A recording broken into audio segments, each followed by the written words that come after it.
Hey guys, and welcome back to Beak Out Travel. Appreciate you for tuning in as always, especially for videos like this, because it is directly replying to one of you and directly replying to a question that interests you about the countries that I've been in and the perspective that I have based off of going there. It's all about the experience that I've gathered. I've grown a lot from my travels already, and I hope to get to even more countries. Just this year alone, we've been in Australia, Fiji.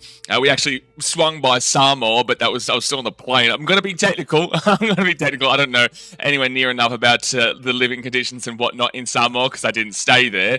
But I was in Las Vegas and Hawaii. We've been in Hong Kong, Vietnam, Thailand, India, and Malaysia. So that's where we've absolutely kicked it off this year and smashed it out. And then hopefully in the future, I can get to every country. I'd love to do that. I'd love to be able to put my hand up and say, I have been to every country, but I'm also a long form traveler. I usually stay for at very minimum 2 months, sometimes even 3 months. You know, I'm not really one of these travelers who just goes for a week, which is more of a holiday, right? It's more of a tourist holiday, whilst mine's I'm not really a tourist in a lot of ways. I don't go out and do everything that a tourist has on their, explicit bucket list where they have to go bang, bang, bang, bang, bang. There's no downtime. There's no just simple enjoyment of being in the community, right? You need to enjoy being in this different place where you don't feel the pressure of having to live by a specific time schedule of like, I need to be at this church and I need to be at this temple. I need to be here. I need to be there. I need to be there.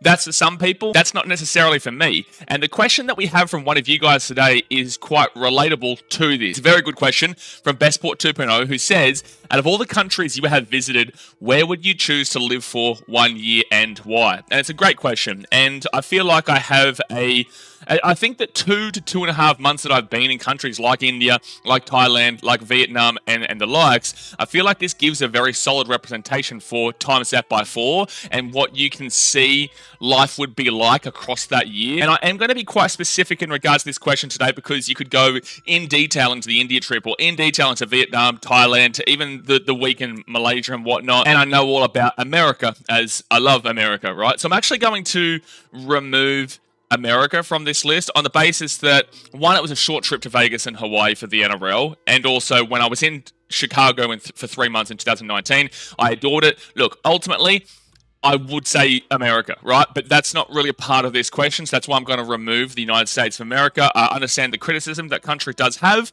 but when I was there, my experience was absolutely amazing in Chicago. So ultimately, to give you a very quick, simple answer, I would say Chicago. But we're going to remove America. We're also going to remove Fiji and Australia for obvious reasons because I've grown up there and lived there and I absolutely could and have lived in Australia and Fiji for over a year, right? And then I'm also going to remove New Zealand because it's not a part of the this year. Because I was in New Zealand last year. It was only for about 5 days as well, so there's no real point. But then again, I am going to potentially talk about Malaysia here. So the countries that this question will be replied to in will be between India, will be between Thailand, Vietnam, and then Malaysia. Hong Kong, I was there for 1 night. I was there in the airport.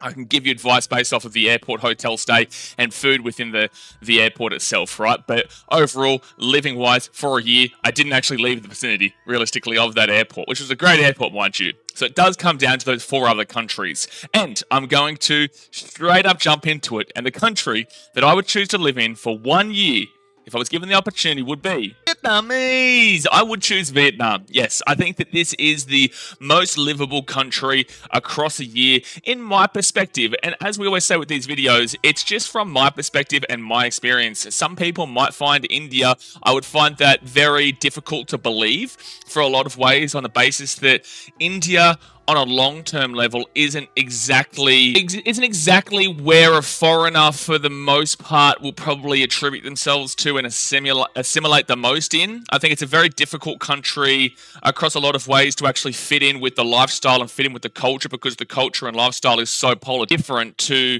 say, Australia or America or England and the likes, right? I feel like a lot of these Western countries would find it very difficult to assimilate for a full long-term year in India. And that's why whenever someone asks me, or whenever we're talking about India and I say I was there for 2.5, 3 months, the first thing that people say is, wow, that's a long time. And yes, it is a long time. And it does take a very strong, resilient mindset to to stay there for a long duration of time because things just don't go to plan. But we can go completely in depth and 100%, full throttle into answering India and why I wouldn't necessarily do that on another video. But I would say that India is probably the least long-term friendly for travelers, and that's why you see people going for 1-2 weeks, which I think that you won't know anything at all about India, really, because it's so big and so diverse that realistically you aren't going to know a single thing about what that country is, but you'll get a pretty quick fix opinion based off of your very quick fix experience, and whether that's negative or positive, then you'll get that about the entirety of India, which isn't necessarily true. And ultimately, to wrap that whole point up, I would say India is the least likely for a long-term living conditions. But if I was to choose out of the 4 places I went to in Delhi, Agra, Jaipur, and then Udaipur, I would choose Udaipur. I think Udaipur is a lot less pace. I think that it's beautiful.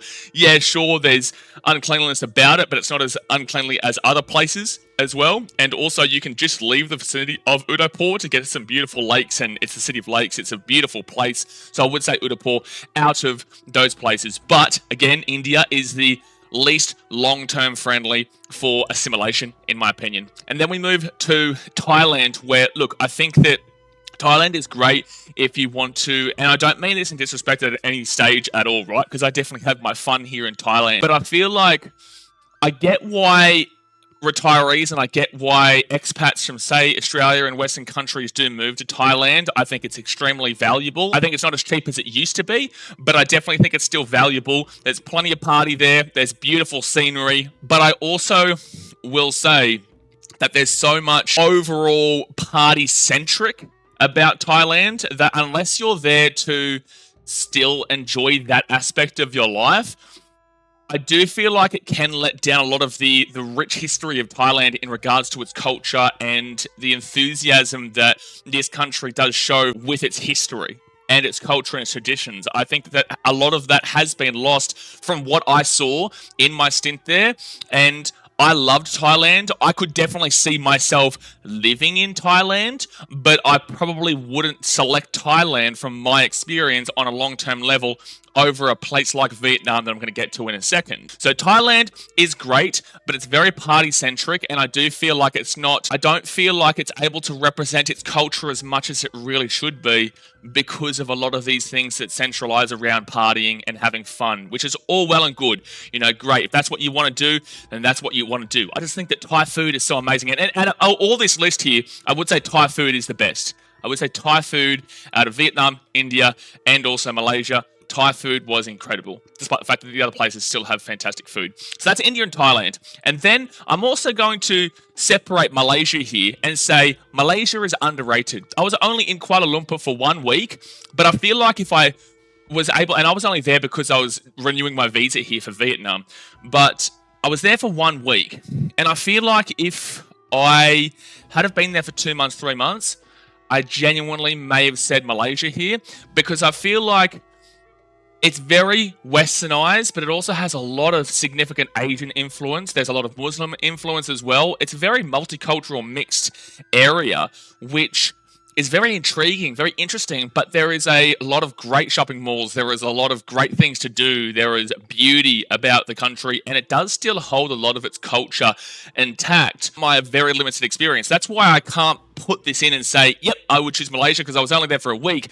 But when I stayed in a place there in Kuala Lumpur, the hotel or Airbnb that I was in was extremely valuable. There was 2 gyms inside. There was 2 pools, one being on the top floor, like the 37th floor or whatever, that literally looked out on the skyline of Kuala Lumpur towards the Twin Towers and whatnot. Beautiful, absolutely beautiful. There was a sauna, there was everything, anything you could ask for.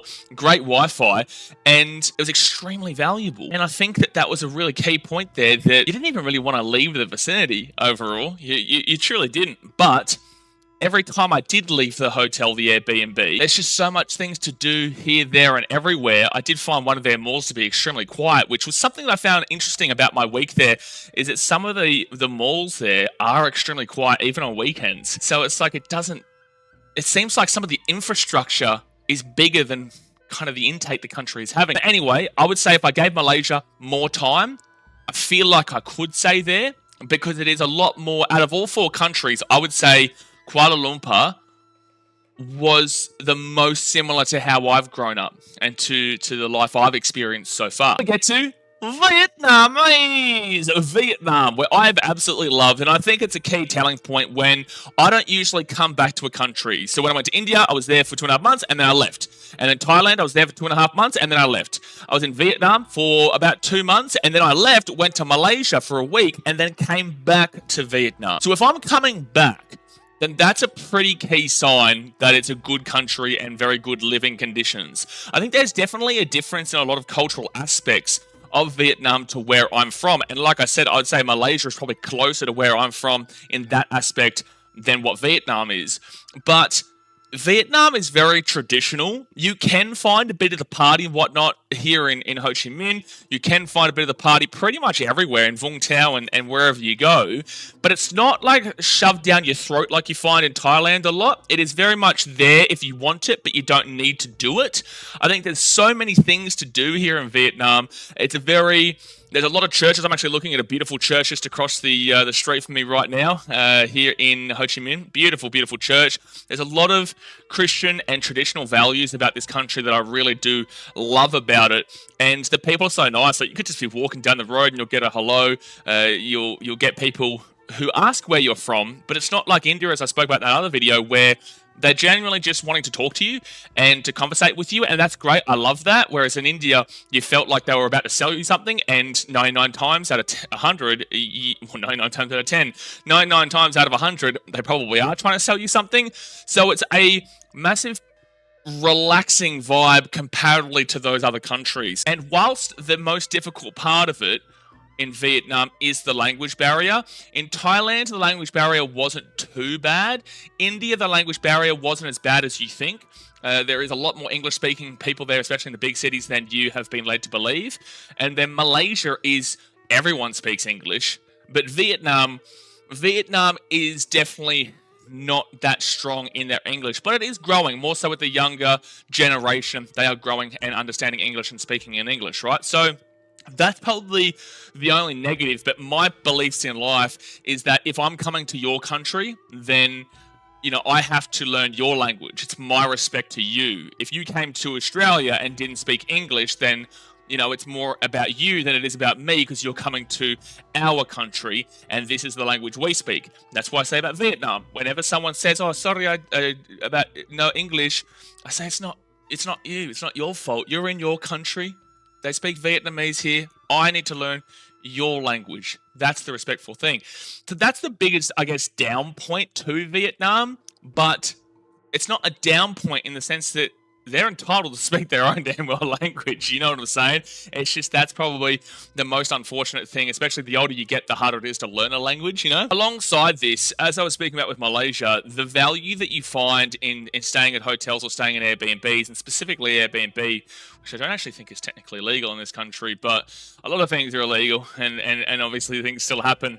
But the value that you find is incredible. Like, for example, in Vung Tau, you can get a place for like $50 Australian a night, and for like a week. So what's that cost? 50, 100, 150, 200, 250, 300, $350 for an entire week.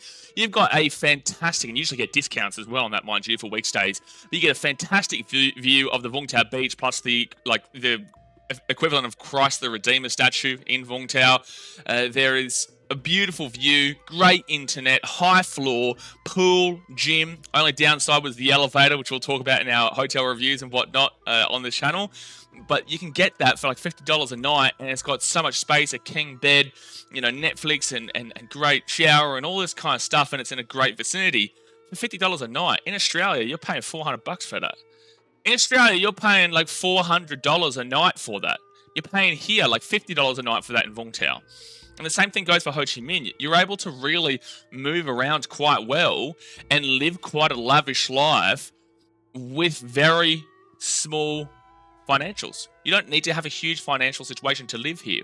But yet, you're able to live such a great life. And that's why I find it so fulfilling, where you can live a very good life in regards to eating well, living well, and experiencing culture well, and broadening your perspective and broadening your horizons in regards to this world by living in Vietnam.